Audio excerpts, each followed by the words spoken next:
எங்கள் சொந்த பந்தம்லாம் என்ன சொல்லிட்டா, நம்ம ஆளுங்க போய் இப்படி ஆடலாமா, நம்ம என்ன அவங்களா இவங்களா அப்படின்னு சாதியெல்லாம் பேசும்போது டெல்லியில் நடந்த 76வது இந்திய குடியரசு தின விழா, அதில் 60 பேர் நம்ம மதுரை கோவிந்தராஜ் கலைக்குழு. அதை ஒவ்வொரு சர்டிஃபிகேட் வாங்குறது அரசு விழாவாக இருக்கட்டும், எத்தனையோ நாட்கள் பசியோடையும் பட்னியோடையும் ஆடி இருக்கு. பிஸ்கட்டை 10 ரூபா பிரிட்டானியா பிஸ்கட் வாங்கி தண்ணியில் முக்கி நைட்டு சாப்பாடு சாப்பிட்டு போனோம்.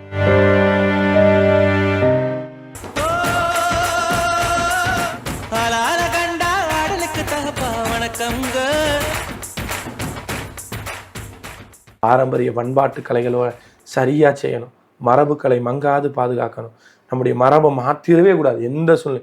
இன்னமும் கேட்பேனே, பரதநாட்டிய கலைஞர் அவங்க இதை மாற்றினாங்களா? மாற்றவே இல்லை. அவங்க எப்படி ஆரம்பித்தாங்க, இன்னும் அந்த ட்ரெண்டை விடவே இல்லை. நம்ம ஏன் ட்ரெண்டை விட்டோம்? அவங்களுடைய இன்னைக்கு வாழ்வியல் என்ன மாறினாலும் அவங்களுடைய பண்பாடு மாறலை, அவங்களுடைய பாரம்பரியம் மாறலை, குருபக்தி மாறலை. இன்னைக்கு குருபக்தினா என்னன்னு தெரியல இந்த கலைக்கு. இன்னும் எங்கள் ஆசான்களை நாங்கள் விட்டு கொடுக்கவே மாட்டோம். அவங்களே எங்களை எய்த்துனாலும் நாங்கள் எய்த்து நிற்கவே மாட்டேன். அப்படிலாம் எங்கள் வாழ்க்கையில் கண்ணீர் கதை நடந்தது.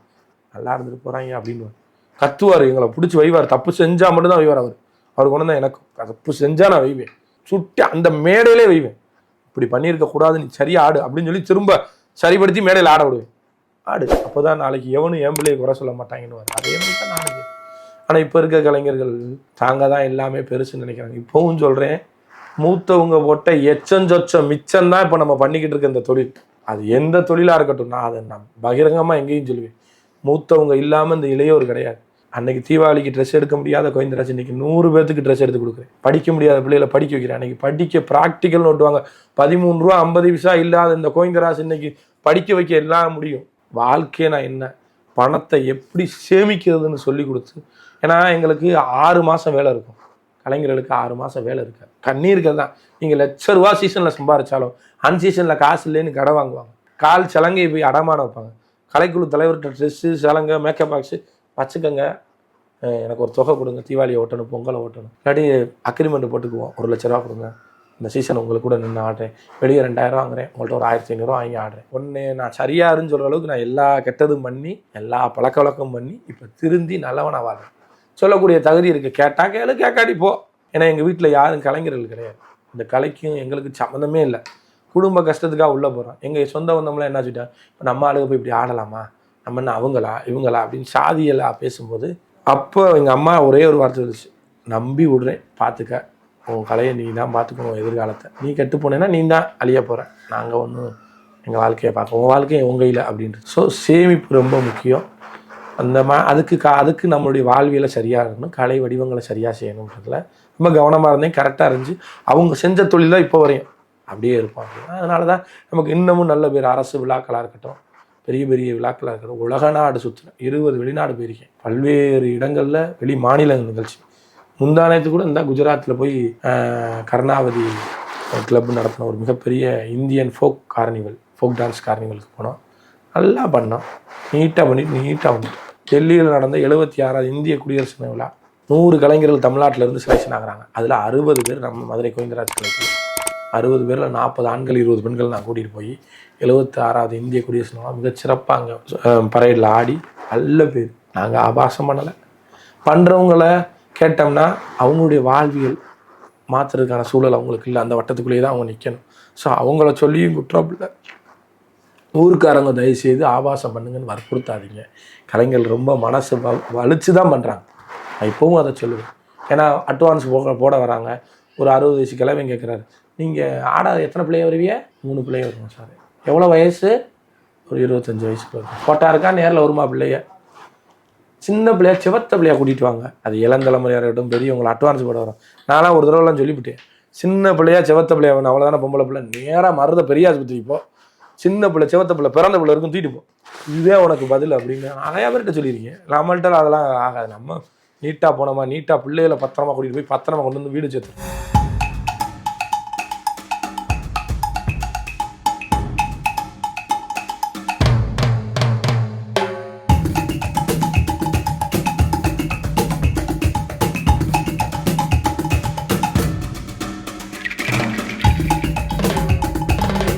வீட்டு ஃபீல்டுக்கு வந்தோடனே ஃபஸ்ட்டு நாங்கள் நோட்டீஸ் பண்ண விஷயமே என்னென்னு பார்த்தீங்கன்னா, எல்லார் வீட்லேயும் அவங்க யூஸ் பண்ணுற திங்ஸ் தான் நிறையா இருக்கும். ஆனால் உங்கள் வீட்டில் நீங்கள் வாங்கின விருதுகளும் நிறைய விதமான சர்டிஃபிகேட்ஸ் நாங்கள் பார்த்தோம். ஒவ்வொரு விருதுக்கு பின்னாடி, ஷீல்டுக்கு பின்னாடி, சர்டிஃபிகேட்டுக்கு பின்னாடியும் மிகப்பெரிய வழியும் சில நேரங்களில் கரையா லட்சியமும் இருக்கும். ஸோ ஒவ்வொன்றும் ஒரு கதை சொல்லுவோம்ல, அது வடி ஒவ்வொன்றும். ஸோ ஒவ்வொன்றும் உழைப்பின் வடிவமாக அதை நான் பார்ப்பேன். என்னுடைய வாழ்க்கையினுடைய வளர்ச்சிக்கான படிக்கட்டில் ஒவ்வொரு படிக்கட்டாக அதை நம்ம பார்க்குறோம். ஸோ ஒவ்வொரு விருதுக்கு பின்னாடியும் ஒவ்வொரு கதைக்களம் இருக்குது. ஒரு நாட்டுப்புற கலைஞனா சரியாக என்னுடைய வாழ்வியலை சரிப்படுத்தணும். சும்மா எல்லார் மணிக்க வாழ்ந்தோம் மறைந்தோம் இருந்தோம்ன்ற மணிக்க இருக்கக்கூடாது. அப்துல் கலாம் சொன்னபடி ஏழையாய் பிறப்பது நம் குற்றம் அல்ல, ஏழையாய் வாழ்ந்து ஏழையாவே சாவது தான் நம்ம பெரிய குற்றம். அதேபடி திருவள்ளுவர் சொன்னபடி தோன்றின் புகழோடு தோன்றுக அக்திலார் தோன்றலின் தோன்றாமை நன்று. அதுக்கு சொல்லுவாங்க, பிறந்தோடனே புகழோடையே பிறக்கணும், பிறந்து அப்படி தோன்றேன்னா நிச்சயம் பிறக்காம. அப்படி இல்லை, எந்த துறையில் வேணாலும் நம்ம தோன்றலாம். தோன்றின் புகழோடு தோன்று, எந்த துறையில் வேணாலும் நீ வேலை பாரு. அதில் உன்னுடைய திறமையும் டெடிகேஷனையும் என்ன சொல்கிறது, interest plus involvement is equal to improvement. இப்போ இன்ட்ரெஸ்ட் இருக்கணும், அதில் இன்வால்மெண்ட் இருக்கணும். ஸோ அதில் தான் இம்ப்ரூவ்மெண்ட் கிடைக்கும். அப்போ நம்ம வாழ்வியலை சரிப்படுத்தணும். நான் திரும்ப திரும்ப அதே தான் சொல்லுவேன். எங்களுடைய ஆசான்கள் அப்படின்னு உருவாக்கும் போதே செதுக்குனாங்க. அந்த உளிபடுது வலிக்குதுன்னு கல் நினச்சிச்சுன்னா சிலையாக முடியாதுன்னு சொல்லுவாங்க. அந்த படத்தில் சொல்கிற மணி தான் சொல்கிறேன். ஆதியார்கள் ஒவ்வொரு விஷயத்தையும் நமக்கு கடிவாளம் பிடிச்சி இழுக்கிறாங்க அப்படின்னா, இழுக்கிறாங்களே நினச்சி அவங்க மேலே கோவப்படக்கூடாது. இப்போ நம்ம எந்த வழியில் போக போனோம், தப்பான வழியில் போயிட்டோம் போல அதான் இழுத்துருப்பாங்க. ஸோ சரியாக போயிருந்தா அவங்க விட்டுருப்பாங்களே, போய்கிட்டே கரெக்டாக தான் போகுது பாரு. நம்ம சரியில்லைன்னா தான் தார்குச்சி வச்சு குத்துறாங்க. அதை ஒவ்வொரு சர்டிஃபிகேட் வாங்குறது, அரசு விழாவாக இருக்கட்டும், எத்தனையோ நாட்கள் பசியோடையும் பட்னியோடையும் ஆடி இருக்கும். அந்த சர்டிஃபிகேட் கிடச்சிடாதான், இந்த விழா நமக்கு கிடச்சிடாதா, அந்த பேர் கிடச்சிடாதான், இந்த ஒரு சிறந்த பணிக்கான விருது ஆட்சியர்கிட்ட வாங்கிட மாட்டோமா, ஆட்சியர் பக்கத்தில் ஒரு ஃபோட்டோ எடுத்துட மாட்டோமா, அவங்க கூட நின்ற மாட்டோமா, மாவட்ட ஆட்சியருக்கு கலை பண்பாடு துறையில் ஒரு பேர் வாங்கிட மாட்டோமா, சுற்றுலாத்துறையில் ஒரு பேர் வாங்கிட மாட்டோமா, இப்படி தமிழ் வளர்ச்சி துறையில் ஒரு அரசு விழாவில் பேர் வாங்க மாட்டோமா. இப்படியெல்லாம் ஒவ்வொரு கேள்விக்குறியும் இந்த மனசுக்குள்ள உருவாக்கி அந்த வழியிலேயே போனனால நம்ம கலைக்குழு அரசு விதிகளுக்கு, சட்ட விதிகளுக்கு உட்பட்டே கலைக்குழு வளர்ந்துச்சு. அதுக்கு ஆண்டவே அந்த நேரங்கள்லேருந்து இப்போ வரையும் அதிகாரிகளை நம்ம பக்கம் கரெக்டாக சுற்றி நிப்பாட்டி வச்சுருக்கேன். எப்படி ஆசான்கள் ஒரு பக்கம் இருந்தாங்களோ, எங்கள் கல்வி வளர்ச்சிக்கும் கலை வளர்ச்சிக்கும் நிறையா பேர்.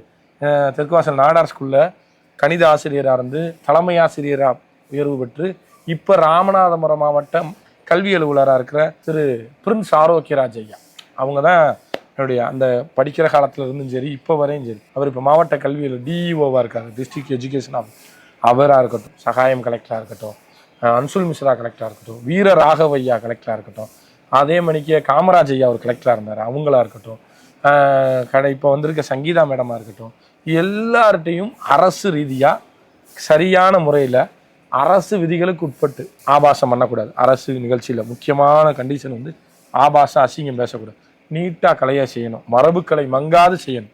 அதுதான் அரசு இன்ன வரையும் எங்களை சொல்லுது. இவ்வளோ பேரும் புகழும் இன்றைக்கி 15,000 ஒரு 10 நிமிஷம் ஆடுனா வாங்குற கோயந்த ராசி இன்றைக்கும் போய் சர்டிஃபிகேட் ஆட சொன்னாலும் ஆடுவேன். எனக்கு பின்னாடி உள்ளவங்களை வாழ வைக்கணும், வளர வைக்கணும்ல. ஸோ 500 இடத்துல ஆடுவேன். காசே இல்லைனால காரணம் அந்த சான்றிதழ். அந்த சான்றிதழ் தான் கிட்டத்தட்ட ஒரு 3000 சான்றிதழ் இருக்கும். அதில் ஒரு 1000 2000 சான்றிதழ் அரசு விழா மட்டுமே இருக்கும்.